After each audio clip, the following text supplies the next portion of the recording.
গত বছরের 5ই আগস্ট সরকারের পতন হলো।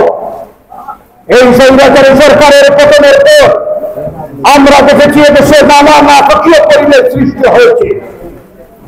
ক্ষুদ্র ক্ষুদ্র কিছু রাজনৈতিক দল তারা ক্ষমতায় যাওয়ার জন্য উদ্গ্রীব হয়ে উঠেছে। তারা তাদের নেতারা সকালে এক কথা বলেন, বিকালে এক কথা বলেন। আমরা দেখেছি 5 তারিখের পরে ইসলামের নামে যারা রাজনীতি করে তাদের কেন্দ্রীয় নেতা তিনি বললেন যে ভারত অসন্তুষ্ট হয়ে আমরা এদের কোনো কাজ করবো না। জামাতের আমি ডক্টর শফিক সাহেব কথা বলেছিলেন যে জামাত ভারত অসন্তুষ্ট হয়ে আমরা এদের কোনো কাজ করবো না। তারা ইসলামের নামে রাজনীতি করে কিন্তু ইসলামের জন্য রাজনীতি করেন না। কারণ তাদের আদর্শ এই দলের প্রতিষ্ঠাতা আবুল মওদুদী যিনি আমাদের নবীকে চিহ্ন করেছেন, যিনি সাহাবীদেরকে চিহ্ন করেছেন, তিনি তার সংগঠন নিয়ে ইসলাম কায়েম করবেন, এই জন্য তারা রাজনীতি করেন। গণতন্ত্র দিয়ে কোনোদিন ইসলাম কায়েম হয় না। গণতন্ত্র কোন ইসলামী শাসন নেই।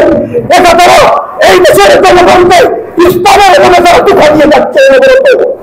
এদেশের মুসলমানদেরকে তারা জান্নাতে যাওয়ার আশ্বাস দিয়ে তাদেরকে ভোট দিলে নাকি জান্নাতে যাওয়ার টিকিট পেয়ে যাবে, এই ধরনের দুঃখ দিয়ে তারা এদেশের জনগণকে তারা তাদের পক্ষে নেওয়ার চেষ্টা চালিয়ে যাচ্ছে। সম্মানিত উপস্থিতি, তারা ইসলামের নামে রাজনীতি করে ইসলামের জন্য নয়, তারা ক্ষমতায় যাওয়ার সিঁড়ি হিসেবে ইসলামকে তারা ব্যবহার করে। আরেকটি নতুন রাজনৈতিক দল প্রতিষ্ঠিত হয়েছে, তারা কোনো নিবন্ধন পায় নাই, কিন্তু তারা আমাদের নেতারা বিভিন্ন বক্তার ভাষায় যে গতকালকে তাদের করতে হয়েছে, কয়েকদিন আগে তাদের করতে হয়েছে, এই সব নেতারা আমাদের যেসব নেতা তাদের বয়সের চেয়ে বেশি দিন কারাগারে তাদের বিরুদ্ধে কটাক্ষপূর্ণ বক্তব্য রাখে।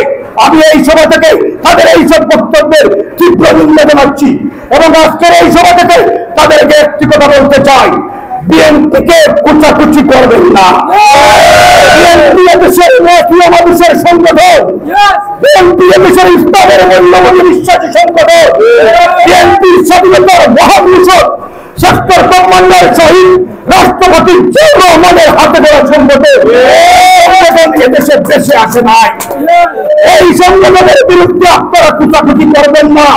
ভবিষ্যতে সেটা মঙ্গল দেশের জন্য মঙ্গল বলে আসবে না। আমরা সবাই মিলে ঐক্যমতের ভিত্তিতে এই দেশটাকে এগিয়ে নিয়ে যাওয়ার চেষ্টা করি। আমরা একে অন্যকে লাগালাগি বন্ধ করে দেই। তারা নির্বাচনকে ভয় পায়, কারণ তারা যারা নির্বাচনকে ভয় পেতেছে স্বৈরাচারী শেখ হাসিনা কোনদিন সুষ্ঠু নির্বাচন দেয় নাই। সুষ্ঠু নির্বাচন আসুক, যে দল ক্ষমতায় আসবে আমরা তাকে সাদরে গ্রহণ করবো। নির্বাচন নিয়ে নানা কারণে হাওয়া শুরু করছে। আজ বলে এক কথা আমরা নির্বাচন করবো না, কাল বলে এক কথা আমাদের এই দাবি মানা না হলে আমরা নির্বাচন হতে দেবো না। আরে বাবারা, এদেশ কি তোমাদের? এদেশ 18 কোটি জনগণের, এদেশের 18 কোটি জনগণ নির্বাচন চায়। তারা নির্বাচনের মাধ্যমে তাদের প্রতিনিধি নির্বাচন করতে চায়। তাই আমাদের আগামী ডিসেম্বরের মধ্যে আমাদের জাতীয় নির্বাচন দিতে হবে।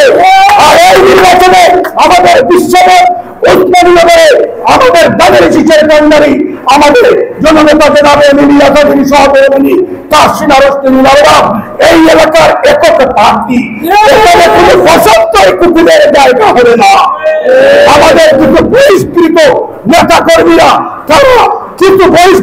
কর্মীরা তারা 75 কুকুর নিয়ে নাচানাচি করার চেষ্টা করছে।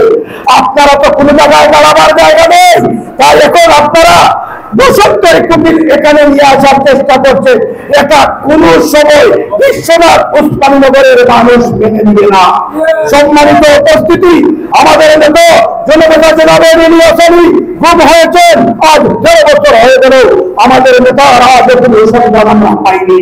আমি এই বর্তমান অন্তর্বর্তীকালীন সরকারের কাছে এই আহ্বান জানাই, আমাদের নেতাকে অবিলম্বে আমাদের মাঝে ফিরিয়ে দেন, নতুবা আমরা আমাদের নেতাকে ফিরে নেওয়ার জন্য অতীতে যেভাবে আন্দোলন করেছি আমরা ভবিষ্যতে সেইভাবে আন্দোলন করব।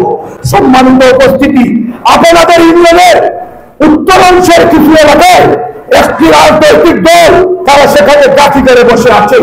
আমি আমার আজকের এই সভা থেকে এই ইউনিয়নের নেতা কর্মীদেরকে একটি অনুরোধ জানাবো, আপনারা ঘরে ঘরে গিয়ে কাজ করেন, এলাকায় এলাকায় গিয়ে কাজ করেন। কারণ অন্য দলরা কিন্তু ঘরে বসে নাই, অন্য দলরা ঘরে বসে নাই। আমরা সব খবর কিন্তু পাচ্ছি। আপনারা খুব সক্রিয়, আপনারা দলের জন্য খুব মারা, ইলিয়াস ভাইয়ের প্যানেলের জন্য আপনাদের খুবই মারা। আপনারা নির্বাচনের জন্য মাঠে কাজে লেগে যান, তাদের শীষের জন্য কাজে লেগে যান। আপনারা ঘরে ঘরে যান, ঘরে ঘরে গিয়ে প্রতিজ্ঞা যান, যাতে আগামী দিনে আমরা আমাদের নেত্রী তাসনিয়া ম্যাডামকে তাদের শীষে বিপুল ভোটে নির্বাচিত করে এই এলাকার ইলিয়াস ভাইয়ের উন্নয়নের দ্বারাকে আমরা অব্যাহত রাখতে পারি।